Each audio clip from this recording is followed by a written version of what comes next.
Bonjour à tous et à toutes, chers auditeurs, chères auditrices. Pour ce nouveau programme au cinéma Arvor de débrief des films dernièrement sortis, je vous propose deux jolis films, notamment Priscilla de Sofia Coppola ou encore le dernier film de Lanthimos, Pauvre créature, Making of de Cédric Kahn ou encore Si seulement je pouvais hiberner. Et enfin, May December. Voilà, donc un programme chargé quand même pour ce podcast. On va voir si on va réussir à s'en sortir. Avec moi, j'ai Lucie, Nadia, Elena, William, Hélène, Mathieu et encore Mathieu et Lumna, ainsi qu'Antonin, évidemment. Et moi-même, Ethan, pour vous servir. Donc, sans plus tarder, on va tout de suite enchaîner avec Priscilla de Sofia Coppola. Lumna, tu vas pouvoir nous en dire quelques mots. Et donc du coup, Priscilla, c'est sur Priscilla Presley, ça a été réalisé par Sofia Coppola, avec la participation aussi de Priscilla. Du coup, ça sort pas d'un tiroir. Et voilà, on voit la rencontre entre Priscilla et Elvis et la vie qu'elle va mener avec lui jusqu'à leur séparation.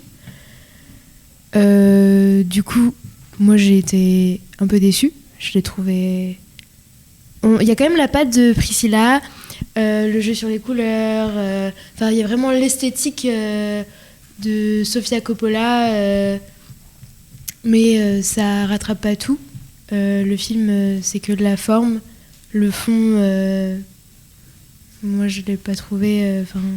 je trouve pas que c'est quelque chose de touchant, comme aurait pu être Marie-Antoinette ou Virginie Suicide, qui sont des films qui m'ont vachement marqué et je m'attendais un peu à ça. Du coup, je trouvais que c'était très plat et voilà. Mais moi, je suis complètement d'accord avec toi. Dans le sens où, forcément, Sofia Coppola, à chaque fois, dans chacun de ses films, elle nous en met plein la vue parce que le travail des couleurs, de la lumière, ou même des costumes, du maquillage, même la reconstitution historique était parfaite. Donc visuellement, de toute façon, on n'a jamais rien à dire sur les films de Sofia Coppola. Mais c'est vrai que,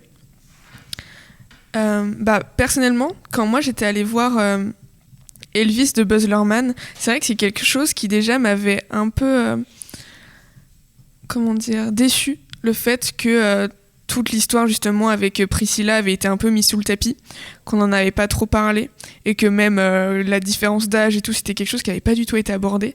Bon, je sais que c'était pas le but du film parce qu'il voulait faire quelque chose de très spectaculaire et tout ça, mais du coup je m'attendais à beaucoup quand j'ai vu que Sofia Coppola justement avait voulu s'emparer de ça et vouloir justement en parler, et je trouvais ça quand même assez intéressant. Mais c'est vrai qu'au final, je trouvais que le film était un peu vide, dans le sens où on a bien compris que Priscilla Presley s'ennuyait dans sa prison dorée et tout ça, mais en fait je trouve que ça n'allait pas au bout des choses et que en fait on avait vraiment un point de vue d'observateur sur la vie de Priscilla et qu'on n'arrivait pas à se mettre à sa place, à être dans sa tête, à savoir ce qu'elle pense elle. On avait comme si en fait on vivait avec elle et que voilà, on voyait ce qu'elle faisait et tout ça. Mais en tout cas, j'ai pas eu l'impression de connaître ses sentiments, de savoir ce qu'elle pensait. Et que même les moments, on va dire des moments un peu plus émotion, où elle prenait plus la parole, elle était plus là. C'était des moments qui étaient vraiment très rapides.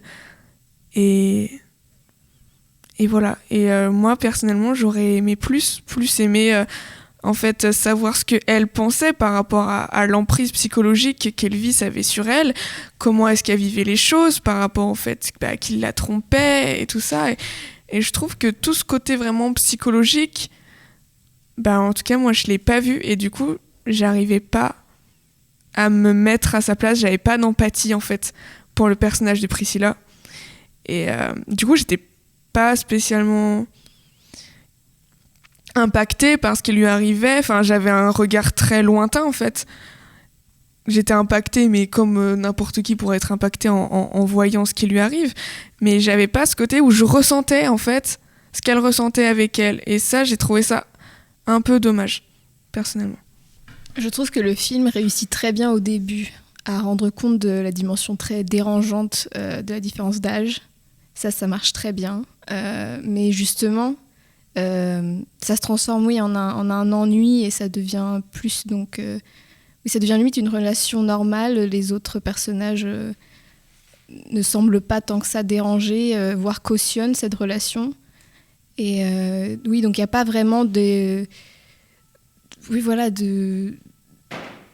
perturbateurs ou quoi que ce soit. C'est elle dans son monde toute seule, un monde vide qui est très bien représenté, mais justement qui est assez plat dans la longueur, parce que le film est comme assez long.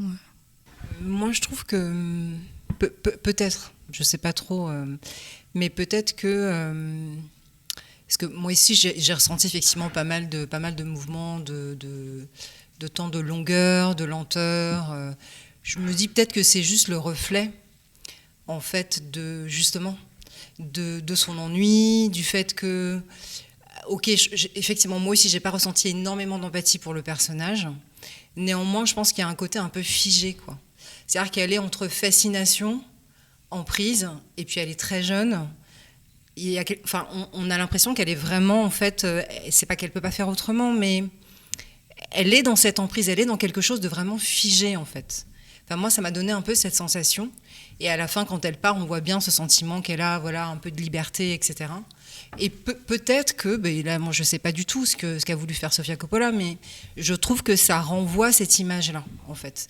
Donc nous, ça nous met aussi dans l'observation dans le mouvement du film, dans l'observation de ce que finalement elle a vécu, c'est-à-dire que il y a quelque chose de figé, de ça, elle peut pas vraiment en fait s'en dépêtrer, on va dire, et en même temps elle est fascinée. Et voilà, enfin, je trouve qu'il y a juste ça en fait. Alors je sais pas s'il faut voir plus loin que ça, j'en sais rien, mais moi j'ai ressenti ça.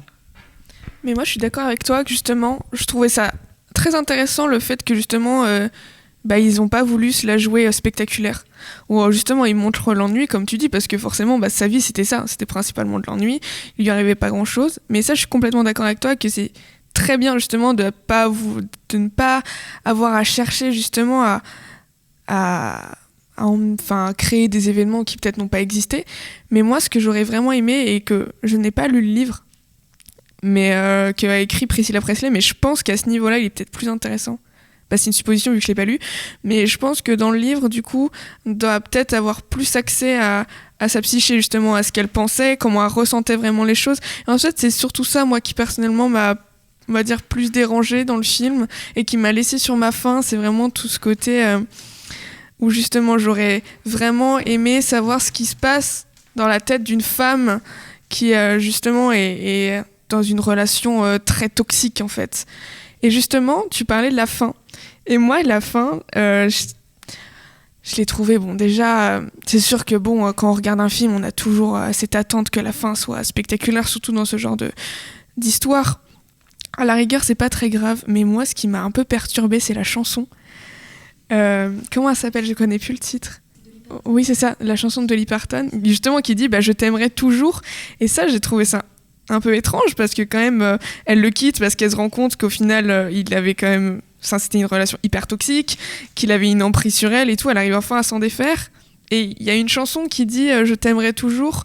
Enfin, j'ai peut-être pas compris, mais j'ai pas trop compris du coup le sens de cette chanson personnellement. Non, moi je voulais juste, peut-être qu'il n'y aurait pas grand-chose à réagir là-dessus, mais quand tu disais que, vous étiez plusieurs d'ailleurs à dire, le cinéma de Sofia Coppola en tout cas vous séduisait, mais ceci dit, le fait que Sofia Coppola n'aille pas dans la psychologie de ses personnages, c'est une constante, quoi. Genre dans Virgin Suicide, c'est un mystère ce qui se passe dans la tête de ces jeunes filles. Dans Lost in Translation, c'est pareil, c'est même assez connu le fait que voilà, la seule fois où quelque chose se dit d'important, c'est à l'oreille de Bill Murray, on ne saura jamais ce que c'est. Marie-Antoinette, pareil, on est toujours sur des personnages de gens isolés dans un univers entre quatre murs quasiment, et où il y a une opacité. En tout cas, on n'a pas accès à leur intériorité, quoi. Mais peut-être justement, pardon Lumna, comme j'avais le micro, mais en fait peut-être que c'est aussi pour nous demander aussi avec notre regard contemporain en fait, et de femmes contemporaines et d'hommes contemporains aussi, parce que, enfin voilà, le féminisme, c'est pas que les femmes, c'est aussi les hommes en fait.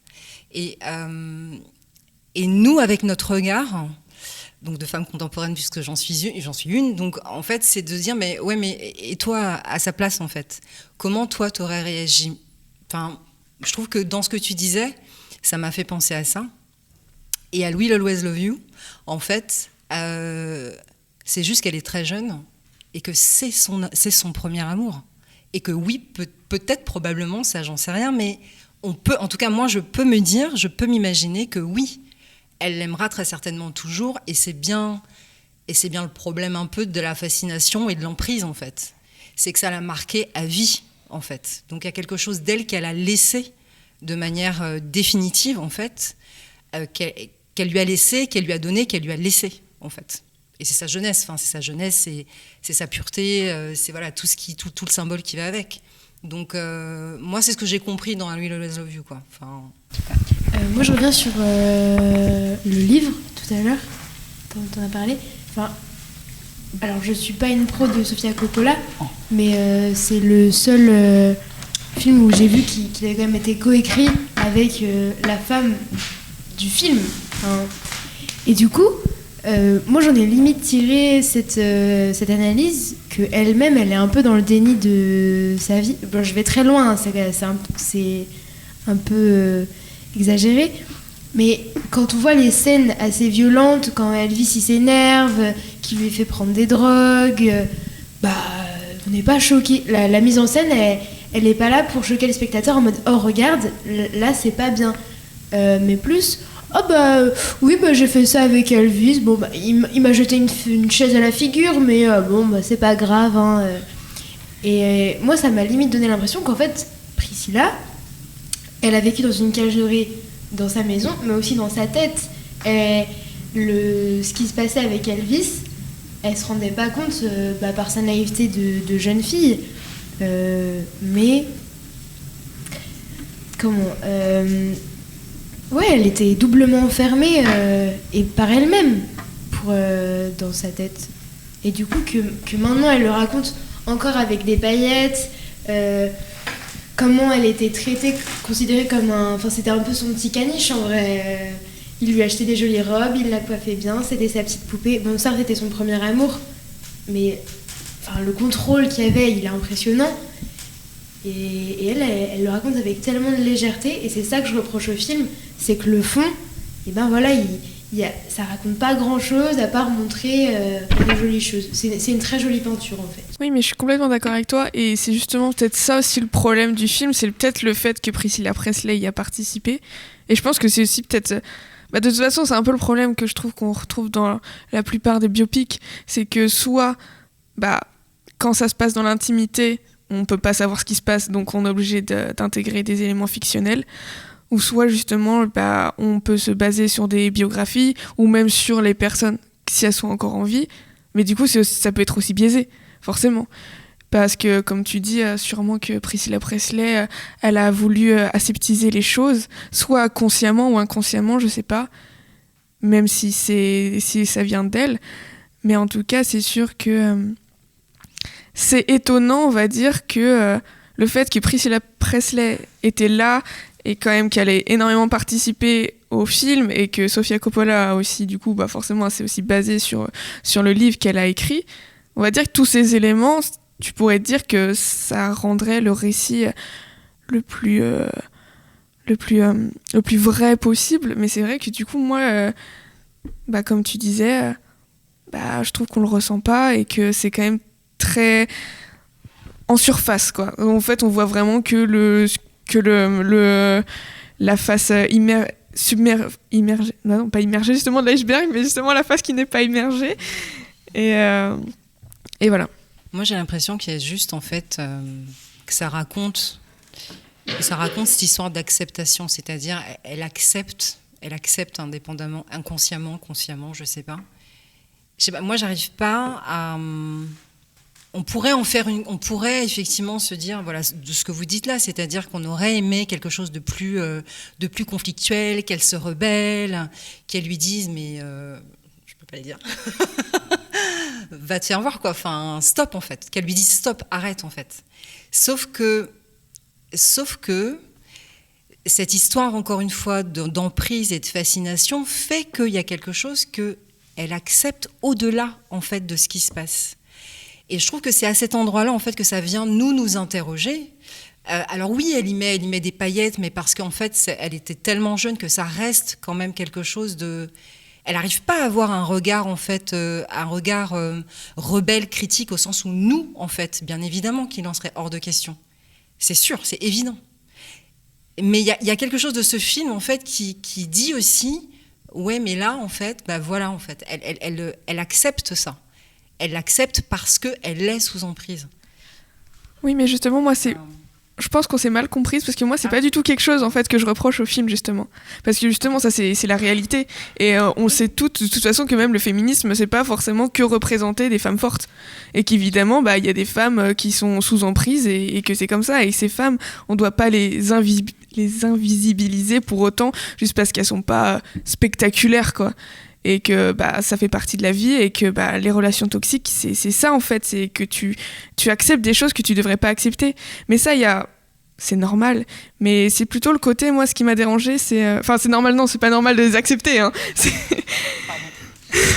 non évidemment, mais non c'est vraiment le côté vraiment, c'est pas du tout ça justement que je reproche au film, parce que au contraire s'ils avaient voulu rendre le film plus spectaculaire que ce qui s'est vraiment passé, ça m'aurait dérangé pour le coup. Mais moi, c'est surtout le fait, justement, Priscilla, elle était dans l'acceptation, elle était dans la domination, enfin, elle était dominée, et elle était du coup, elle faisait pas grand-chose, mais c'est pas ça du tout qui me dérange. C'est vraiment le fait que, justement, j'aurais aimé que dans tous ces moments où on la voit, c'est plutôt vraiment plus comprendre ce qu'elle ressentait, et c'est ça justement que j'ai pas aimé, et c'est justement aussi quelque chose que justement moi aussi je retrouve souvent dans les films de Sofia Coppola, à part Virgin Suicide, dans le sens où je suis d'accord que on n'a pas accès à l'intériorité, à la psyché des personnages, mais bizarrement dans ce film-là je trouve que c'est pas dérangeant.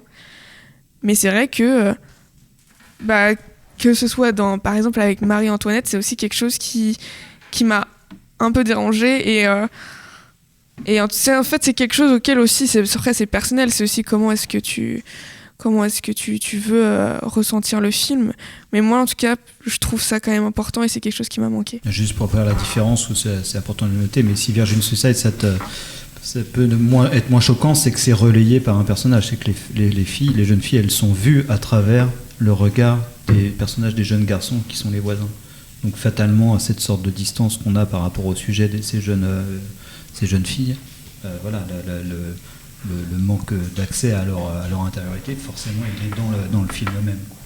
Mais je suis d'accord, après c'est un vrai enjeu du cinéma de Coppola, oui, cette distance-là. C'est le fait de rester un peu, soit ça peut donner des films un peu spleen, genre Lost in Translation, on ne sait pas vraiment ce qui se passe dans la tête des gens, et quand tu touches un truc un peu tendax, type l'emprise et des mécanismes de domination, c'est vrai que là c'est une mise en danger de son cinéma à mon avis, parce que moi je sais que c'est déjà ce que je pouvais reprocher à Marie-Antoinette. Je me disais, moi pendant tout le film je me disais c'est bien joli, mais pourquoi ils filment pas les gens qui sont en train de crever de faim au-delà de Versailles, mais j'ai du mal à... Il y a un côté... c'est peut-être la distance entre des fois un peu complaisante qu'elle peut avoir avec un côté très joli. C'est très beau, ces films sont toujours un peu doux, très, très élégants dans leur mise en scène. Et au final, est-ce que c'est des films justes ? Ça par contre je suis pas sûr, parce que si c'est pour être toujours un peu doux là-dedans, pour montrer des choses qui sont un peu horribles, mais pas vraiment les saisir, je sais pas. Peut-être qu'on peut se dire qu'elle n'avait pas aussi les ressources émotionnelles, pour rebondir ce que vous venez de dire tous les deux, qu'elle n'avait pas les ressources émotionnelles en fait pour le recul nécessaire, la maturité, et donc les ressources émotionnelles pour réagir. Juste ça, juste pour réagir. Donc on est dans ce truc, on ne sait pas, on ne sait pas ce qu'elle pense en fait. Mais il y a un côté qui est aussi intéressant, c'est comment à travers sa relation avec Elvis, tout à l'heure je disais qu'elle s'est quand même enfermée dans un couple doré, Mais malgré ça, elle s'est un peu émancipée de la femme, on va dire ordinaire.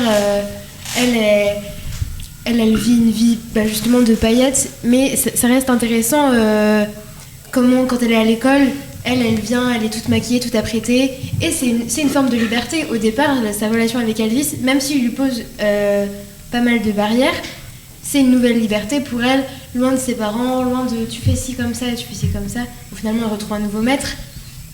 Mais je trouvais ça aussi intéressant, et comment les accessoires montrent sa personnalité à travers le film. Par exemple, à la fin, elle a plus sa coupe de cheveux, et elle a justement des vêtements plus simples, mais toujours aussi modernes. Et là, elle s'est détachée d'Elvis et du rock'n'roll finalement. C'est une très belle conclusion pour ce film, Priscilla, de Sofia Coppola. C'est vrai que pour ma part, je ne l'avais pas vu, donc je vais avoir du mal à conclure beaucoup mieux. En revanche, je peux lancer Nadia sur Pauvre créature. Donc dans Pauvre créature, c'est du coup on va dire un renouveau de Frankenstein de Mary Shelley, où là, cette fois-ci, la créature, il s'agit donc d'une femme qui se retrouve avec un cerveau de son propre enfant. Donc un retour à la vie qu'elle n'a pas choisi. Et donc dans un espèce de monde à la Alice au pays des merveilles, c'est un voyage où elle se découvre, donc elle découvre le monde, elle découvre aussi les autres et la cruauté, mais aussi sa sexualité et aussi une découverte intellectuelle, une émancipation, et voilà un grand voyage poétique et aussi très comique. Alors moi, en tout cas personnellement, j'ai beaucoup aimé ce film. J'avais juste vu The Lobster du réalisateur avant, j'ai pas vu les autres. Et c'est vrai quand c'est rigolo parce que en plus, j'ai pas vu les autres, du coup je pourrais pas parler des autres, mais en tout cas entre celui-là et The Lobster, j'ai quand même vu des similitudes autour justement de. On voit qu'en fait le réalisateur aime beaucoup tout ce qui touche autour un peu justement de la médecine et de tout ce côté un peu à modifier le corps humain. Et ça, je trouvais ça quand même très intéressant. Et du coup, c'est sûr que le fait qu'il revisite le mythe de Frankenstein, je trouve que c'était parfait pour lui. Et surtout qu'il l'a fait d'une façon très très intéressante. Et donc là, on a pas mal dit qu'il revisitait le mythe de Frankenstein, mais on n'a pas forcément énormément développé sur le sujet. Donc en fait, la revisitation, c'est pas mal une inversion des rôles, a priori, où c'est le créateur, donc Victor Frankenstein, où là c'est Baxter dans le film, qui est couvert de cicatrices, qui ressemble à une créature de Frankenstein, et la créature qui est au contraire plutôt enviée pour sa beauté, etc. Mais on n'a pas non plus une totale inversion, parce que on a notamment un moment un des amants de Bella Baxter qui l'accuse d'être une sorte de créature venue des enfers pour semer la désolation, etc. Et ce genre de propos, ça fait pas mal écho à des propos que peut dire Victor Frankenstein dans le livre de Mary Shelley à propos de sa créature. Alors, je n'ai pas vu le film, mais tout à l'heure, vous avez déjà parlé de cette créature-là. Et moi, ça m'a fait penser aux sorcières. Et justement, la figure féminine qui cause le désordre, c'est la sorcière. Et je me demandais s'il n'y avait pas un peu un rapport avec ce film-là, dans ce film-là. Je sais pas trop si c'est vraiment... en soi, oui, parce que tu peux partir du principe que les femmes, par exemple, qui étaient accusées de sorcellerie... il y a longtemps, même c'est pas un sujet que je maîtrise, mais il y avait un côté un peu émancipation. C'était des femmes qui faisaient des choses que les autres ne faisaient pas forcément, et ça dérangeait, et surtout les hommes. Et c'est vrai que c'est quelque chose qu'on retrouve beaucoup dans ce film. C'est le personnage de Bella qui justement en a rien à faire des codes sociaux et qui va vraiment vivre sa vie comme elle l'entend. Elle va faire les expériences qu'elle veut, elle va faire ce qui lui fait plaisir elle, même si forcément ça va se retourner contre elle des fois, parce que malheureusement le monde n'est pas le monde des bisounours, même dans ce monde un peu fantastique dans lequel elle vit. Mais oui, c'est vrai que tu vois bien on voit bien dans le film que c'est quelque chose qui dérange. Le fait que, par exemple, elle n'ait pas de mal à accepter le fait qu'elle n'ait pas de mal à accepter sa sexualité, en fait. Elle n'a pas de problème avec ça, elle n'a pas de mal à le faire, elle n'a pas de mal à le dire, et c'est sûr que c'est quelque chose qui dérange, surtout les personnages masculins, notamment son amant qui lui dit que c'est une des pires choses au monde qu'une femme puisse faire que de se prostituer. Et elle, c'est sûr qu'elle comprend pas, et c'est vrai que même intellectuellement, c'est quand elle va rencontrer par exemple la dame âgée sur le bateau qui va lui donner des livres, et elle va commencer justement à penser, en fait. Elle va pouvoir aussi, grâce à ça, grâce au fait qu'elle va peut-être un peu plus se cultiver, elle va commencer à pouvoir mettre au point une vraie réflexion sur le monde, et notamment aussi au niveau de la philosophie.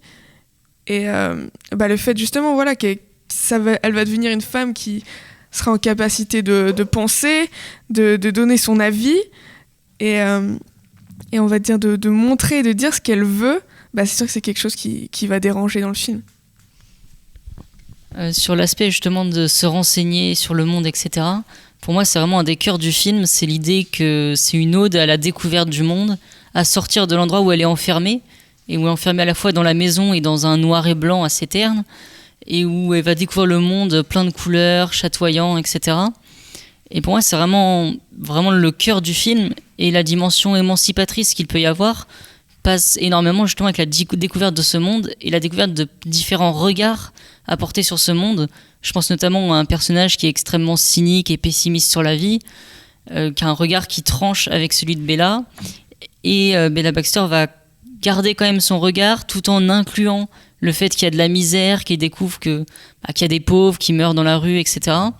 Et donc moi, je trouve que c'est le cœur de ce film, et que c'est assez servi esthétiquement, à la fois par le choix du noir et blanc, des couleurs, des décors chatoyants, etc.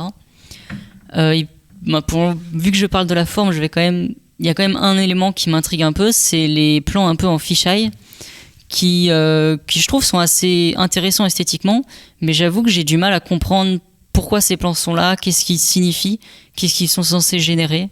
Donc je sais pas s'il y a des gens qui veulent rebondir là-dessus. Moi, en tout cas, je sais pas du tout, c'est pour ça, mais je me souviens que ces plans, ils m'ont donné un peu l'impression d'être un voyeur. Enfin, je sais pas comment expliquer, mais tu sais, j'avais l'impression de regarder dans une caméra.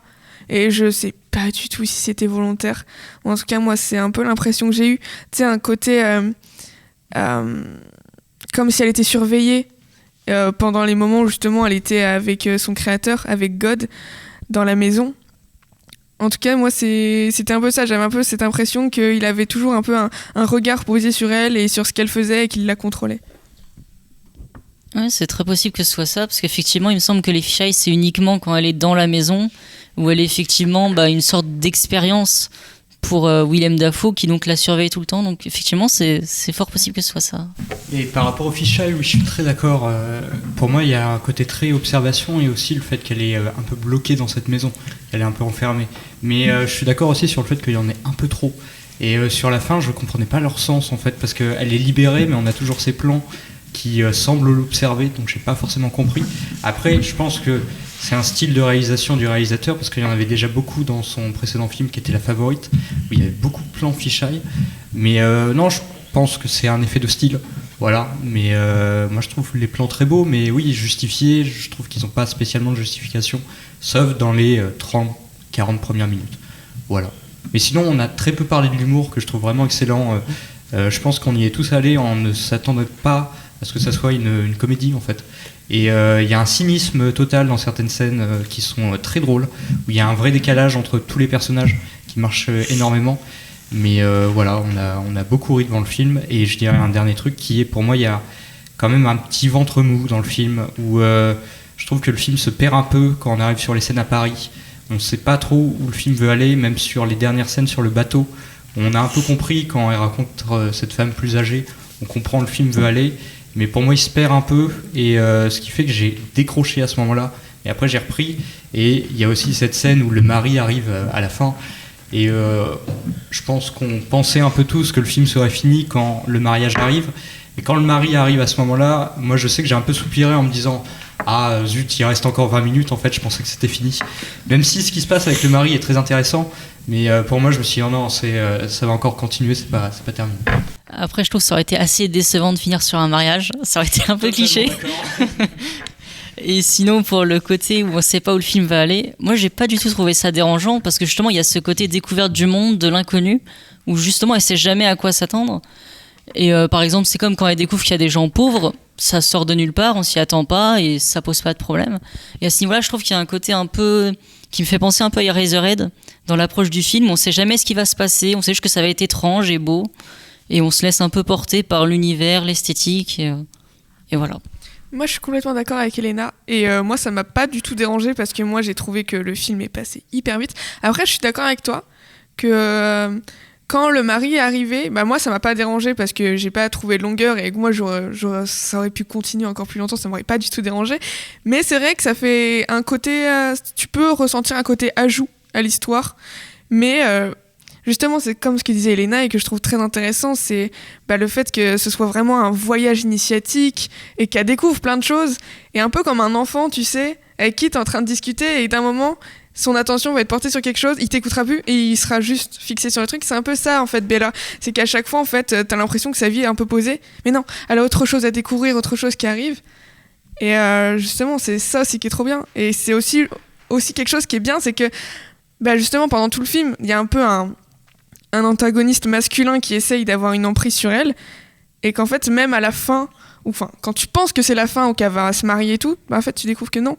C'est un peu comme Bella, c'est un peu comme de la fumée que tu essayerais d'attraper, tu peux pas en fait, parce que c'est une femme qui justement en fait elle suit juste ses désirs, mais complètement, ce qui peut peut-être avoir un côté peut-être un peu égoïste parce qu'elle pense pas trop non plus aux autres, mais du coup c'est vraiment ça, c'est vraiment juste le fait que quand t'as l'impression que ça va être fini, qu'elle va se poser, non, parce qu'il y a toujours quelque chose qui va l'intéresser, et elle va juste suivre les choses qu'elle a envie de découvrir, en fait, tout simplement.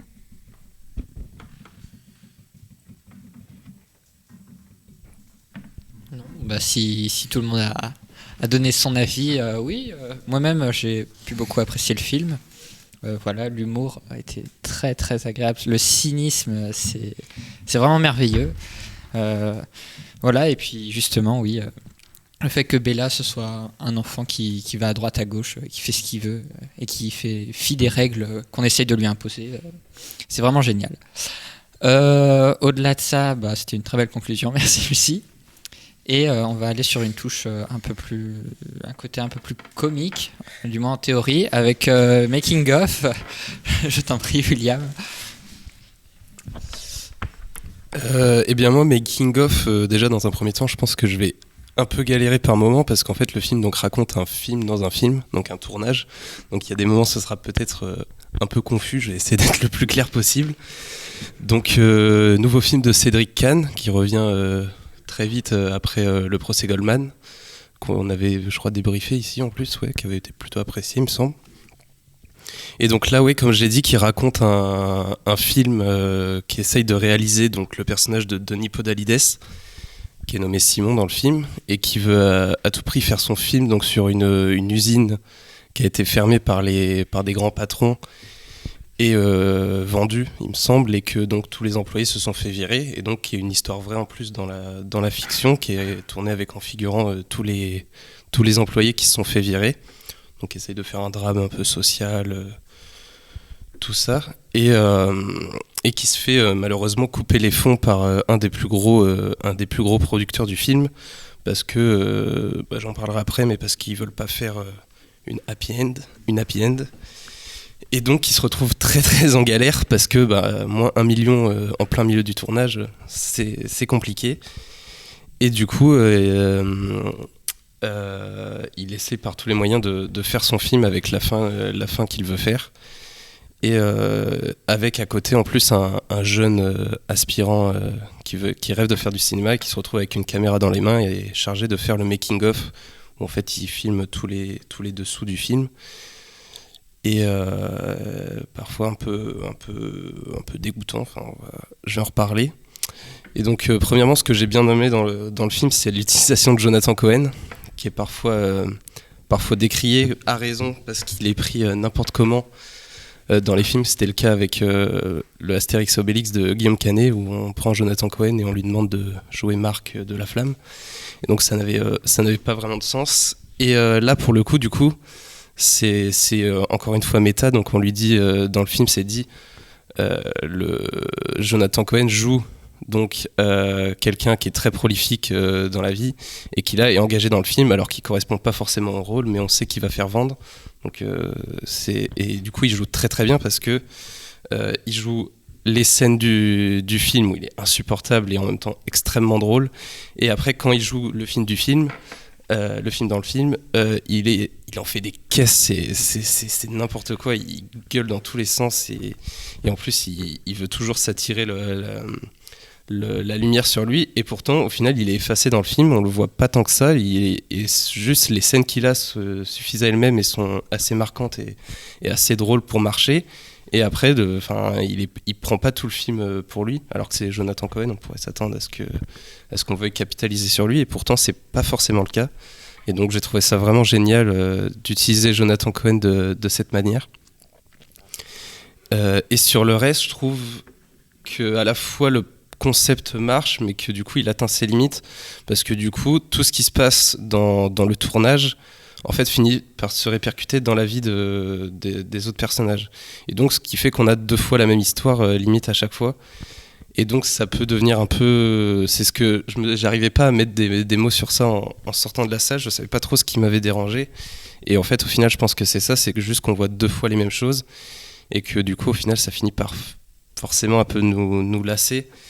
Parce que du coup dans le film, donc il y a une histoire d'amour qui sort un peu de nulle part entre 2 personnages qui se détestent et qui a l'air un peu écrite à l'arrache. Et au final, dans la vie des personnages, donc celui qui fait le making of et une des actrices finit par avoir une histoire d'amour. Je trouve que ça fait partie des scènes les moins bonnes du film parce qu'elle est pas très intéressante. T'as un moment, on dit à Jonathan Cohen d'essayer de moins faire, de moins crier, d'être plus calme dans ses scènes. Et au final, dans le film, les meilleures scènes, c'est quand les personnages parlent calmement et où ils jouent le mieux en plus. Donc c'est Stéphane Crépon et Souela Yacoub qui jouent les personnages, et leur meilleure scène c'est quand ils parlent calmement tous les deux, et à la fin ils crient dans tous les sens et ils en font des caisses, et c'est moins intéressant, mais encore une fois je pense que c'est fait exprès. Mais est-ce que c'est parce que c'est fait exprès, c'est forcément bien? Je sais pas, parce que du coup ça fait perdre un peu de crédibilité au film, vu que du coup ils jouent moins bien et c'est moins intéressant. Et pareil, donc la fameuse happy end que le réalisateur ne veut absolument pas faire, parce que pour les producteurs, c'est signe que ça va plus faire vendre, mais du coup pour le réalisateur, c'est une fin qui va être moins bien et qui colle pas à la réalité. Donc il veut absolument faire... du coup, la happy end, c'est les ouvriers arrivent à reprendre l'usine et à la garder en autogestion, et donc à réussir leur coup contre le capitalisme et contre les patronats. Et la vraie fin, qui est la vraie réalité, c'est les ouvriers perdent parce que certains se font offrir une prime par le patronat. Du coup, il y en a qui quittent le navire, du coup, ils sont plus assez. Ils perdent l'usine, l'usine est vendue, eux, ils se font escorter par la police. Et c'est la vraie réalité des choses, et c'est la vraie fin que veut faire. Donc pendant tout le film, il se bat pour faire cette fin, parce que même en tant que spectateur, tu as cette réflexion du oui, en vrai, l'happy end, c'est confortant, t'es content, tu sors heureux du film. Mais une fin qui va peut-être plus te marquer, c'est une fin plus triste, frustrante, où les personnages perdent. Mais c'est ce qui va te marquer, parce que ça te fait ressentir peut-être plus d'émotions. Et donc, c'est pour ça que le réalisateur veut la faire. Et à la fin, quand il est au bord du mur et qu'on pense que ça y est, il va perdre, il va devoir faire ce que veulent les producteurs, et bah t'as des fonds qui sortent de nulle part. Il arrive à faire la fin qu'il veut, tout le monde est content, les 2 personnages finissent en couple. Et donc, dans le film, t'as une vraie happy end qui arrive sortie de nulle part. Donc, encore une fois, je pense que c'est fait exprès, parce que c'est pour... tout est méta, et donc il a voulu reproduire un peu ce qui se passe dans le film et le refaire à la fin. Mais du coup, ça sort vraiment de nulle part. C'est pas forcément intéressant de finir le film comme ça, je dirais. Même si c'est cool, du coup, on est content que tous les personnages arrivent à leur but, à leur fin. Mais est-ce que du coup, le film arrive à te marquer et à te dire ah ouais, c'était vraiment bien, à part du coup sur les scènes comiques qui sont plutôt drôles et certains personnages qui sont intéressants, je sais pas vraiment si... je pense que le procès Goldman, par exemple, vu que j'en ai parlé, était un bien meilleur film et marquait beaucoup plus les esprits que le fera Making of. Totalement d'accord avec tout ce que tu as dit. Je reviendrai plus sur l'histoire d'amour que je trouve vraiment forcée et elle est vraiment insérée dans le film et je comprends pas ce qu'elle fait là. Surtout que je trouve à partir du moment où les deux persos se mettent ensemble, il devient inintéressant. Alors qu'avant l'actrice était très intéressante justement. Elle veut ce côté, elle en a marre que Jonathan Cohen lui bouffe son rôle dans le film. Et à partir du moment où elle se met avec le jeune pizzaiolo, du coup, ça devient tellement inintéressant. On a toutes les scènes clichés, on a le pizzaiolo qui va aller s'engueuler avec le copain de cette femme alors qu'il est bourré, du coup il est bourré, il va s'engueuler avec lui, ça devient ridicule en fait, je trouve. Et non, tout le long du film je trouvais que je comprends le côté méta, mais je trouve que le côté méta maintenant ça sert un peu d'excuse pour justifier des facilités scénaristiques. La fin justement où il y a les fonds qui arrivent de nulle part, je comprends le côté oui il faut faire la PN comme ce que voulait pas de base le réalisateur, mais ça sort tellement de nulle part qu'on se dit bah d'accord, bah c'est ultra simple en fait. C'est juste en fait il va à l'hôpital, du coup avec l'assurance qu'il avait il peut terminer le tournage, mais ça paraît tellement facile et tellement forcé aussi que du coup la fin arrive, on se dit bah d'accord ils ont terminé le tournage, c'est bien, mais on s'en fiche un peu quoi. Et non, sinon oui, l'humour marche plutôt bien. Jonathan Cohen, bah je trouve qu'il fait du Jonathan Cohen, donc ça va, donc c'est rigolo. Mais non, globalement j'ai trouvé ça pas très intéressant. Et aussi je trouve que c'est un film qui parle de cinéma, de réalisation, mais quand arrivent les scènes filmées pour le film, on n'a pas l'impression que c'est vraiment filmé, parce qu'on va avoir des chants contre chants, tout ça, mais ça veut dire, je sais pas comment expliquer ça, ça va être très dur à expliquer, mais en gros, tu veux Mathieu, vas-y, essaye de mieux expliquer que moi.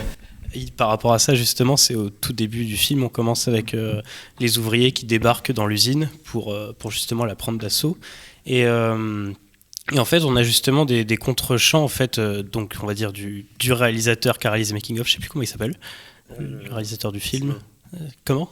Non, le vrai réalisateur de Making of. L'acteur ? Non, Cédric Kahn, c'est ça, merci. Voilà, donc Cédric Kahn qui fait des contre-champs, on va dire, de la scène qui sont en train de tourner, du film qui sont en train de tourner. Et en fait, toutes les caméras qu'on devrait voir en fait, dans le champ en train de filmer les acteurs de leur film, et ben, sur tous les contre-champs, en fait, on voit absolument rien. Et on se dit, mais vous filmez rien du tout, là, en fait. Puisqu'il n'y a que les acteurs, en fait, il n'y a aucun matériel, aucune lumière, aucune caméra, aucun technicien et tout. Et du coup, quand on voit ces contre-champs, en fait, du haut, au bout de 5 minutes de film, j'étais déjà, mais votre film, il marche déjà pas. C'est impossible. Et surtout, on dirait qu'ils veulent dire, bah, quand on tourne un film, en fait, on tourne la scène complète. On met plein de caméras, mais on les voit pas sur le tournage. Ouais, voilà, c'est ça. Je trouve ça mais aberrant quand on veut faire un film sur un film.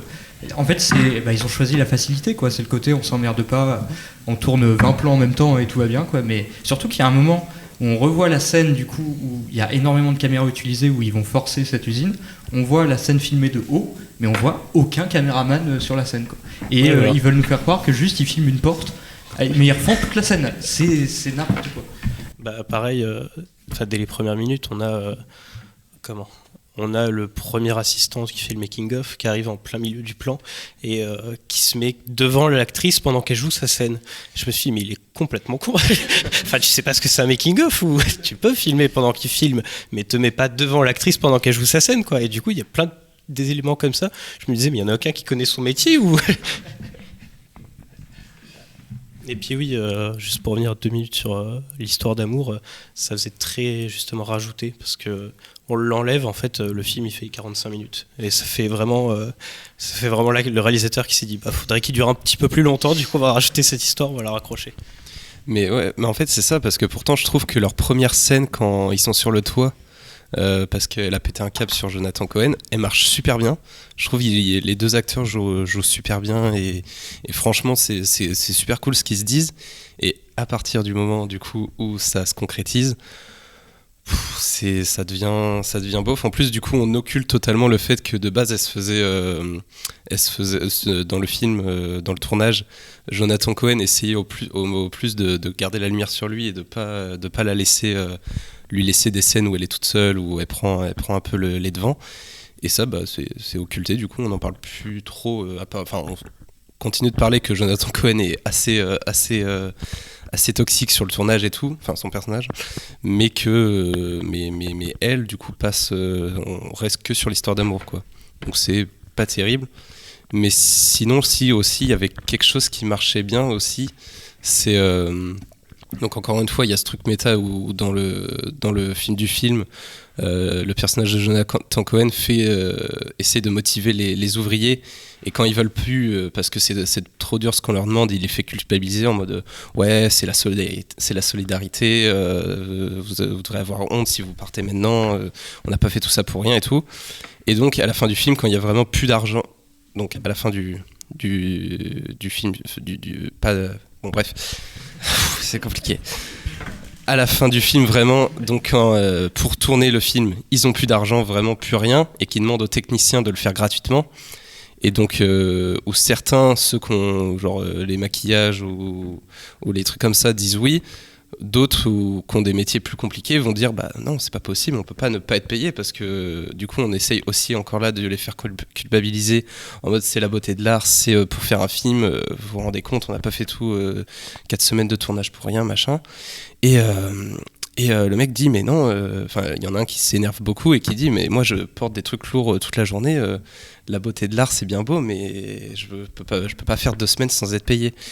Et je trouvais ça aussi intéressant du coup de parler de ça, de parler du fait que oui, c'est faire un film, c'est bien, c'est de l'art, mais que les mecs qui vont porter les décors, qui vont faire des trucs comme ça, c'est pas non plus un truc rêvé, genre il n'y a pas que l'art qui rentre en compte.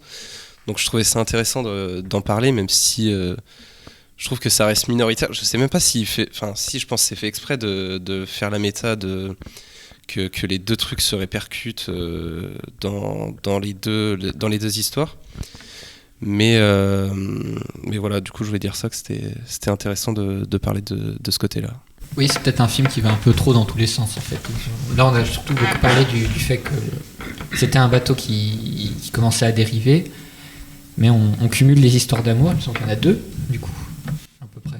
Il y en a une, c'est dans le film qui tourne, ça dure une scène et c'est censé être juste une scène. Et du coup, la vraie histoire d'amour entre les deux vrais personnages, oui, dure un peu plus longtemps. Il y a Pizzaiolo, mais il y a aussi Simon, le réalisateur, qui veut reconquérir sa femme, il me semble.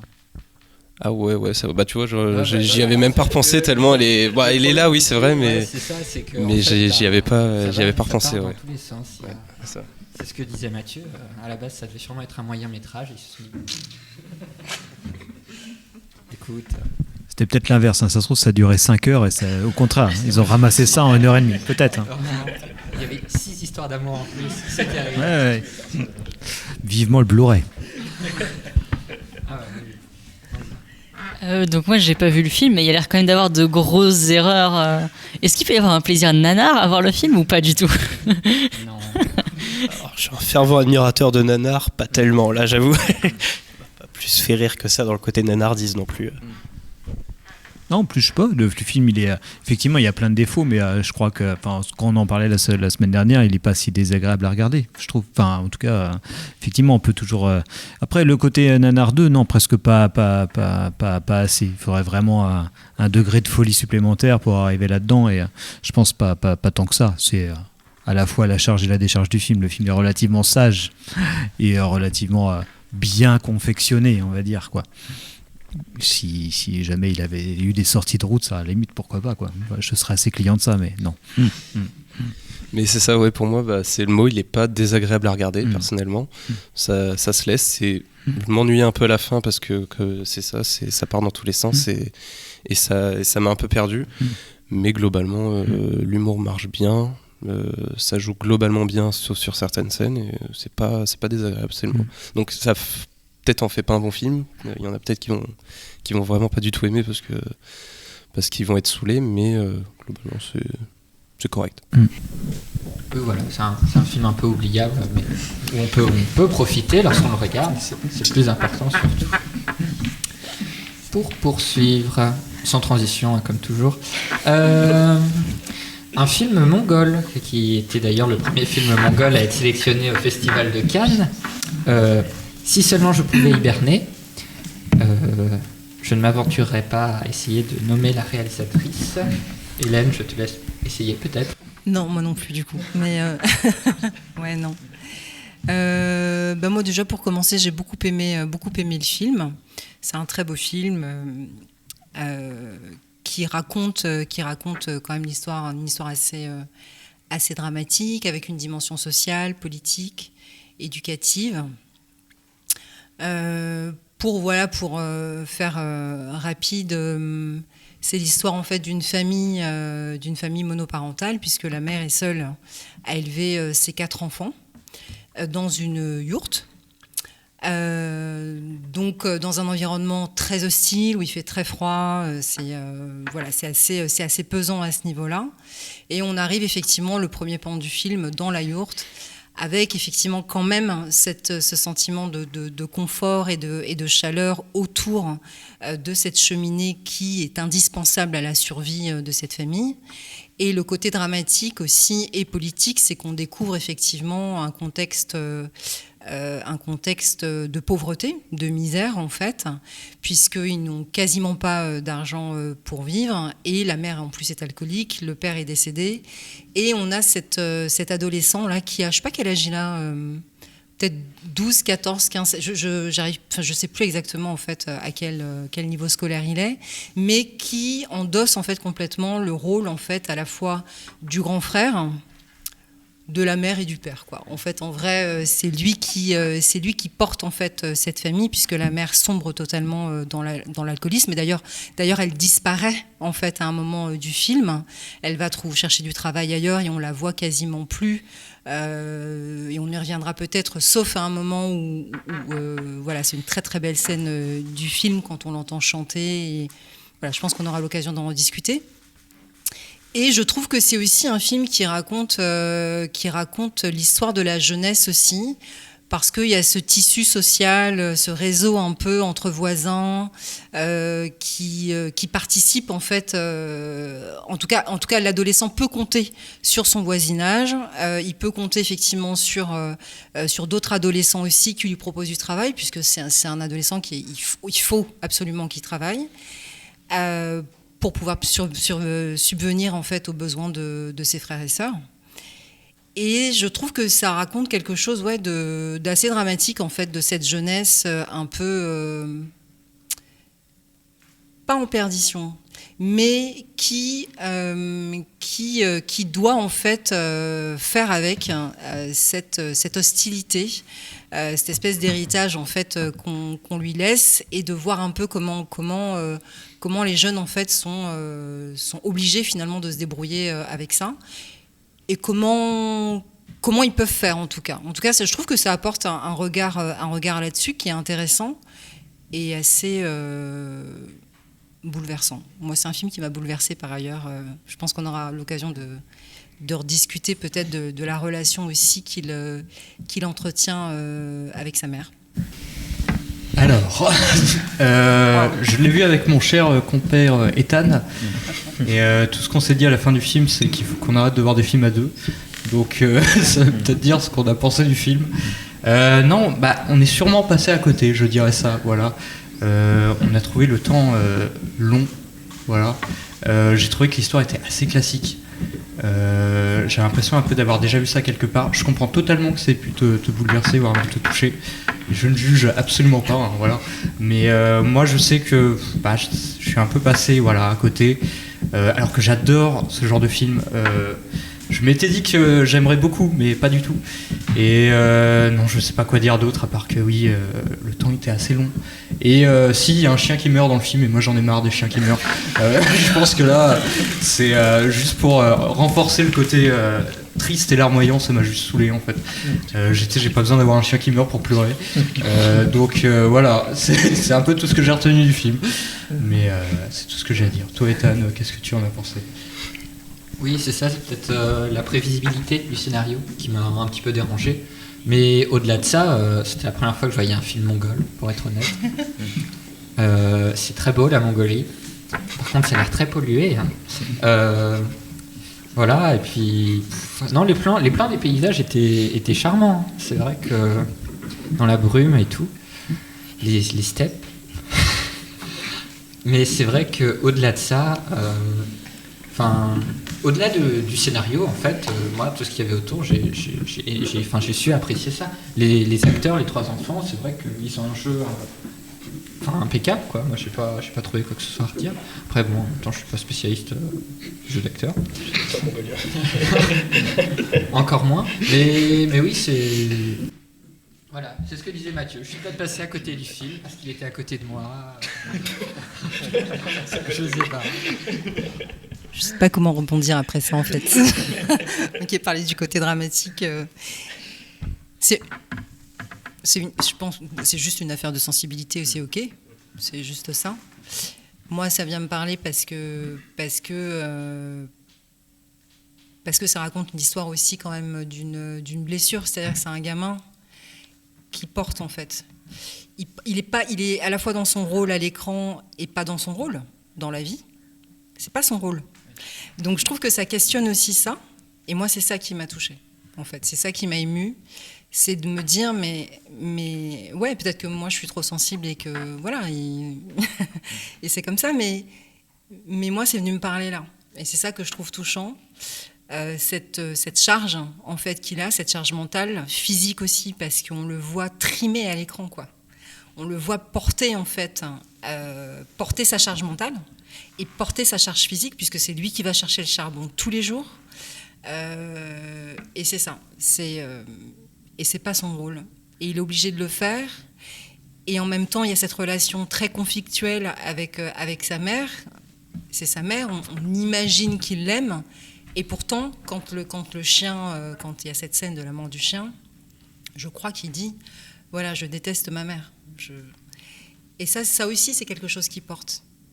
Parce que cette blessure-là, elle est particulière, elle est singulière, elle forge quelque chose dans la personnalité de cet enfant, de cet adolescent. Et moi, je trouve que ça, en fait, ça transparaît à l'écran. Dans toute cette lenteur, ces plans très longs, qui nous montrent bien évidemment le côté, tu parlais tout à l'heure des steppes de la campagne, on voit cette confrontation entre l'urbain et la campagne, cette misère sociale, cette différence en fait sociale, on la voit à l'écran. Mais je trouve aussi que... j'ai oublié ce que je voulais dire. Pardon, j'y reviendrai. Je ne sais plus ce que je disais. Sur la différence, je sais plus. Par contre, ce qui est intéressant, ce que tu dis sur la charge aussi, c'est que parce qu'on le voit, parce que c'est un cinéma qui est très physique et qui, quand tu dis il porte sa charge mentale, c'est parce qu'en fait il porte du bois en fait. Mais ça paraît complètement con, mais c'est ça, c'est qu'en fait tout le suspense, toute la dramaturgie, elle n'est basée que là-dessus. C'est le calcul du temps, de se dire ah la merde, ça y est, il est 18h, il fait nuit, ça veut dire qu'on doit allumer la cheminée. Mais tout ça, c'est que des trucs très pratico-pratiques qui fait que tout le suspense n'est basé que genre mince, j'ai plus d'argent pour m'acheter du charbon, il va falloir que je défonce une palissade à côté pour couper du bois. Est-ce que c'est que du calcul? C'est ça qui est plutôt assez réussi dans le film, c'est à quel point il se construit uniquement sur de la dramaturgie qui est basée sur des trucs extrêmement concrets, qui est sur du calcul de temps dans une journée, un calcul d'argent, un calcul de matière, un calcul de température. Tout ça, c'est que du truc très très concret, parce qu'au final ça, je pense que c'est assez intéressant sur le film, c'est que même quand on dit voilà, il est en conflit avec sa mère, au final, est-ce qu'on peut, évidemment, dans les faits, on peut pas dire le contraire, mais il y a pas de scène il y a une scène de dispute, et encore, ça dure 10 secondes. Est-ce que c'est dans sa tête, on peut deviner que oui, effectivement, il en veut à sa mère, je sais pas quoi, il le dit, mais c'est pas ça qui occupe le temps du film. Je veux dire, au moment, la mère, elle s'en va. Elle est juste, elle brille par son absence, c'est-à-dire son absence, on peut que de la remarquer, mais voilà, par contre elle a disparu, donc histoire de le laisser uniquement à gérer tout seul toute cette sorte de truc très concret, voilà. Mais justement, je trouve que le temps que tu décris, qui est fondamental, c'est clair dans le film, et c'est ce que je voulais rajouter, c'est que cette lenteur vient servir aussi l'expression en fait de sa charge, la manifestation de sa charge en fait, parce qu'on a l'espace en fait, nous aussi en tant que spectateurs, pour, en tout cas moi c'est ce que j'ai ressenti, pour ressentir cette charge. Voilà. Et je trouve que les deux se complètent, à la fois cette routine. On le voit évoluer dans son quotidien et calcule, et comment je vais survivre, comment je vais faire, il faut que j'aille chercher du charbon, et c'est lui qui porte. Et donc c'est lui qui porte aussi mentalement ça. Et cet espace temporel en fait très étiré, moi me donne l'espace en tout cas pour ressentir, pour capter le regard, parce qu'en fait je pense, en tout cas, il dit je déteste ma mère, il le dit, et je suis d'accord avec toi, il y a pas, c'est pas l'enjeu, c'est pas là c'est pas le cœur du film, mais ça passe par plein de choses. Et je trouve qu'on a l'espace vraiment pour capter ça. Il y a les regards, en fait, il y a la façon dont il se positionne face à elle. Et à la fin, effectivement, voilà, il dit « je déteste ma mère », et bien sûr qu'il l'aime, on peut imaginer. Mais voilà, je trouve que ça rejoint un peu, ça complète ce que tu disais sur la temporalité du film. Oui. Après, je pense que c'est pas... Je pense pas qu'on puisse dire que le film, par exemple, il est lent. Enfin, je pense que ça pourrait être un truc qui arriverait vite fait, ou sur de reproches sur un film comme ça, parce qu'au final, si on n'y est pas sensible, cette sorte de dramaturgie très basée sur des toutes petites choses, ça peut juste faire chier, tout simplement. Donc après, on le ressent comme une sorte de lenteur. Mais au final, le film, il est pas spécialement lent, parce qu'il s'y passe plein de choses. Si on considère qu'aller chercher du bois, c'est quelque chose qui se passe, quoi, en fait, quoi. Et je pense que c'est... Du coup, il y a une scène, quand tu parlais, qui me revenait en tête, qui est amusante. Je me dis, elle doit dire quelque chose sur le film. C'est une scène où la jeune fille, elle doit aller voir s'il reste des cartons dans un magasin. Et en fait, c'est une scène qui est tournée en plan séquence où ils y vont chacun à leur tour, la fratrie, dans le magasin pour voir s'il y a des cartons. Parce que comme ça brûle, quoi. Voilà, le carton. Donc ça peut créer 10 minutes de chaleur en plus. Et c'est filmé en plan séquence. Et pendant que ils y vont les uns après les autres, ils sont en train de faire des jeux. Ils occupent le temps avec à faire un jeu. Donc ça crée un moment un peu de douceur et tout ça, mais qui est lié toujours à un côté pratico-pratique. Il faut aller récupérer du carton parce que ça va brûler pendant 5 minutes et on aura 5 minutes de chaleur supplémentaire. En fait, tu as plein de choses là-dedans, quoi. Là, c'est un plan séquence, évidemment, c'est pas une question de dire c'est la virtuosité ou je sais pas quoi, mais du coup, ça s'inscrit dans le temps. C'est à la fois un temps de proximité où on montre que cette fratrie, elle est proche, quoi. Et c'est un temps très pratique on n'est pas là juste pour s'amuser, quoi. On est là aussi parce qu'il y a une fonction très pratique qui est en dehors de la fonction du jeu, enfin du pur jeu. Et il y a les deux choses, quoi. Mais du coup, ça vient raconter aussi comment en fait on utilise en fait cette temporalité dans la dureté de ce qu'on nous montre à l'écran, dans le contexte en fait de misère sociale. Il y a ce temps qui passe. Et quand on est occupé, qu'on travaille, qu'on a plein de choses à faire, etc., on se dit « j'ai pas eu le temps en fait, de faire ça, j'avais ça à faire, j'ai pas eu le temps, mais parce que je suis occupé à faire autre chose. » Là, en fait, comme tu dis, la seule question, il en a énormément, mais les seules questions qu'il a, c'est très pratico-pratique, en effet. Mais c'est comment on fait avec cette temporalité, cette dureté de la temporalité. Très bien, oui, si ça convient à tout le monde. En tout cas, j'encourage ceux qui écoutent ce podcast à aller voir et à aller se donner son propre avis sur ce joyeux film. Joyeux film. Joyeux film, oui. Pas trop sur la misère sociale. Toujours sans transition, désolé. May December, un film que Lucie va nous présenter. Alors, May December, c'est le nouveau film de Todd Haynes, donc, qui a aussi réalisé Carol. C'est un film surprenant. Ça parle du personnage de Nathalie Portman, qui est une actrice, qui joue du coup le rôle d'une actrice dans le film, et en fait, qui va jouer dans un biopic. Et... qui du coup se rend dans la famille en fait des gens sur qui le biopic va être fait, justement pour avoir plus d'informations sur ce qui s'est réellement passé et notamment aussi beaucoup parler avec la femme qu'elle va incarner dans le biopic, parce qu'en fait l'histoire du coup justement de ce biopic à l'intérieur du film est sur un fait divers en fait d'une femme de 35 ans je crois qui du coup a eu une relation avec un garçon de 13 ans et elle est tombée enceinte et tout ça et du coup ça fait énormément polémique à ce moment-là. Et du coup, l'histoire, en fait, le film va être basé sur ça, sur beaucoup de non-dits et le personnage du coup de Nathalie Portman qui va essayer de découvrir la réalité et donc qui va un petit peu avoir une sorte de petit rôle d'enquêtrice. Voilà. Ce film, je sais pas si je l'ai aimé ou si je l'ai pas aimé parce qu'il y a des choses que j'ai beaucoup aimé dedans comme des choses que j'ai pas trop aimé, mais en tout cas l'histoire, le fond de l'histoire est quand même assez intéressant de justement sur cette relation amoureuse avec une énorme différence d'âge et surtout ce garçon qui justement était un enfant au moment où ils se sont mis en couple. Et ça, forcément, ça soulève beaucoup de questions.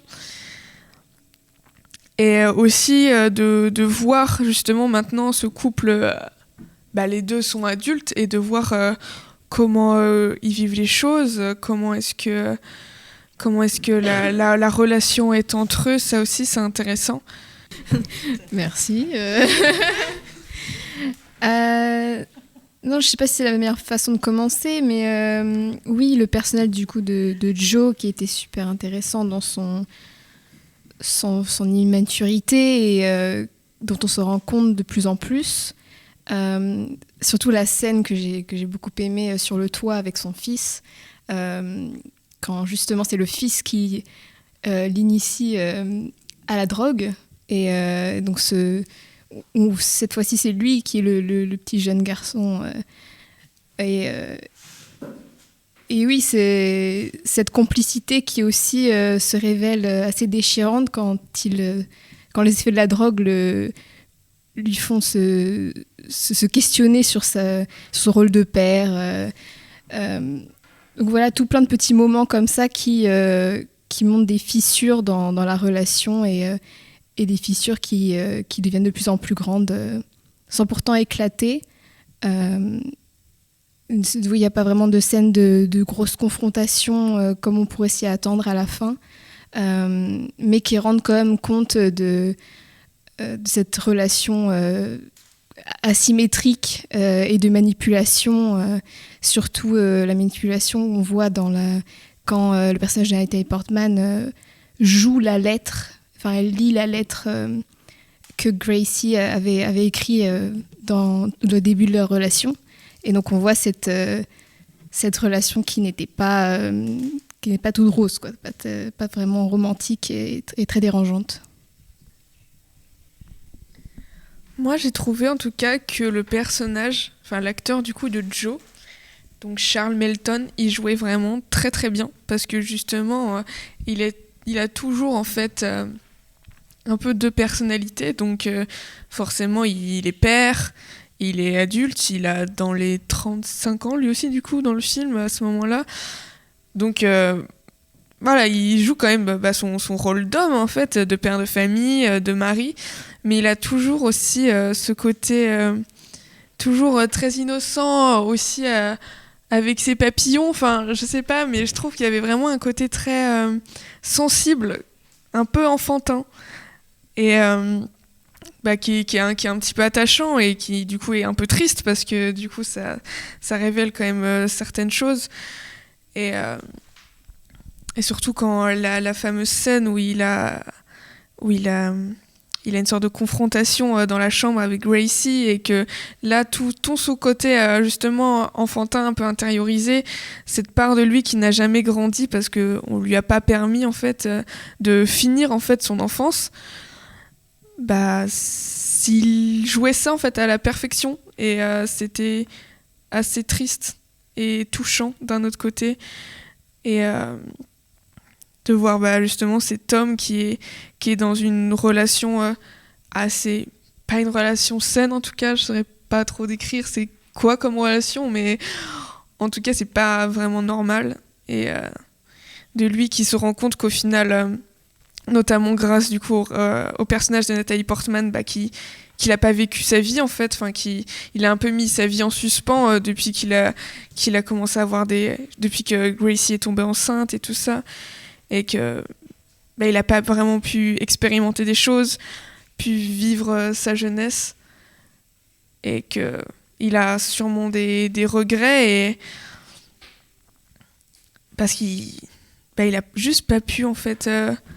En fait, c'est un peu justement du coup au final ce que fait par exemple le personnage de Bella Baxter dans Pauvre créature, c'est ce que lui n'a pas pu faire en fait. Il a pas juste pu découvrir le monde, faire ses propres expériences, et tu vois quand même que pendant le film que c'est quelque chose qui lui manque même dans son développement personnel quoi. Voilà, je sais pas si quelqu'un d'autre... Je dirais juste qu'on n'a pas parlé de la musique. Parce que moi, je sais qu'à chaque fois que la musique apparaissait, ça me sortait du film. Et c'est entièrement de ma faute, parce que c'est le thème de... Bon, c'est pas le thème principal de Faites entrer l'accusé, mais pour moi, je pensais tout le long à Faites entrer l'accusé, vu que c'est la musique de Faites entrer l'accusé.